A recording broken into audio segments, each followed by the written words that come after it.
Hey, what's up, guys? This is Karthik, and I'm just welcoming all of you to my awesome and amazing YouTube channel, Codul Dogs. So, guys, in the previous video of HTML intro course, we have just discussed about what are anchor tag in HTML5, and in this video, we are going to discuss about what are list in HTML5. So, before getting late, let's get started. And guys, before starting the video, make sure that you have liked this video and subscribe to Codul Dogs channel, and don't forget to follow us on Instagram, and don't forget to visit on the codel1.pythonanywhere.com, in which you can learn more than 8 plus languages. So anyways, let's start the video. So guys, first of all, here you can see a list is a record of short pieces of related information or used to display data or any information in web pages in ordered or unordered form.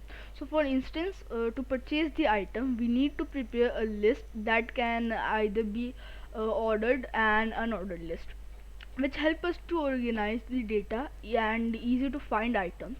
So here you can see type attribute article for the various types of attribute that can be used with the ordered and unordered list.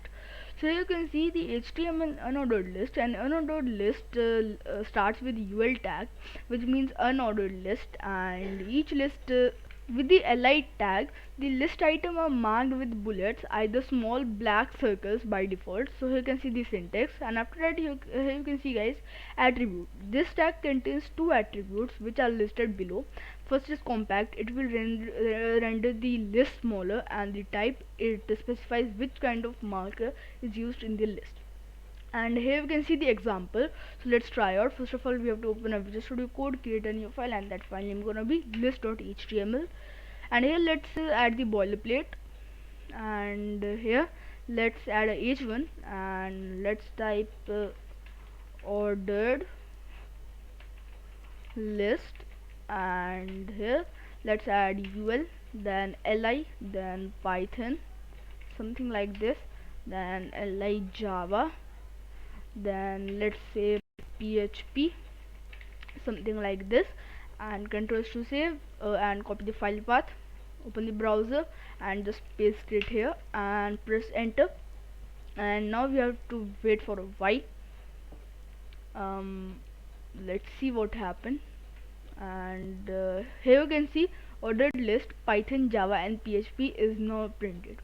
And here you can see these dots, these small dots are called bullets in HTML5. And here you can see HTML ordered list, and unordered ordered list starts with OL tag, which means ordered list. Each list item starts with li tag. The list item are marked with numbers by default. So you can see this syntax, and after that here you can see compact. It defines the list should be compacted, and here you can see reversed. It defines the order will be descending, and here you can see start. It will defines from which number or alphabet order will start. And here you can see type, and here you can see the example. So let's execute this. So we have to just again add a h1, and here you can see unordered list, and let's copy this whole thing and just paste it here, and instead of ul, we have to just type ol, control S to save, and open the browser and just refresh the page. So here you can see unordered list. Here you can see 1 2 3 is shown with the php, java and python. So guys, I hope you understand this ordered and unordered list in HTML5. And guys, in next tutorial we will learn something more about HTML5. So for that, bye bye, see you later and stay tuned.